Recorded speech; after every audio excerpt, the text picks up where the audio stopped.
Hello everyone, good morning.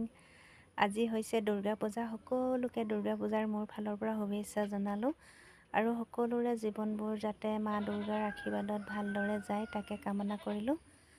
আৰু আমাৰ এইফালে দেখিছেনে, আৰু এইফালে চাওকচোন আমাৰ শাকনি, মানে ঘৰৰ ভেটিতে এইফালে শাক ছটিয়াই দিছোঁ। এই অলপ অলপ ওলাইছে আৰু তাকে বোলো আপোনালোককো দেখাই দিওঁ। এয়া অলপ আপোনালোকক দেখাই দিলোঁ। আৰু এটা ভাল খবৰ চাওকচোন, আমাৰ দুৰ্গা পূজাৰ দিনাই আমাৰ ছাগলীজনীয়ে 3টা পোৱালি দিলে। এয়া ভিডিঅ' কৰিবলৈ নহ'লে ফটোৱে মাৰি ৰাখিলোঁ। এয়া নেক্সট দিনাৰ ভিডিঅ' চাওকচোন কেনেকৈ জঁপিয়াই আছে। এয়া চাওক কিমান মৰম লাগিছে দেখিবলৈ। দুজনী মাইকী আৰু এটা মতা। এয়া চাওক 3টা পোৱালি। Bye bye.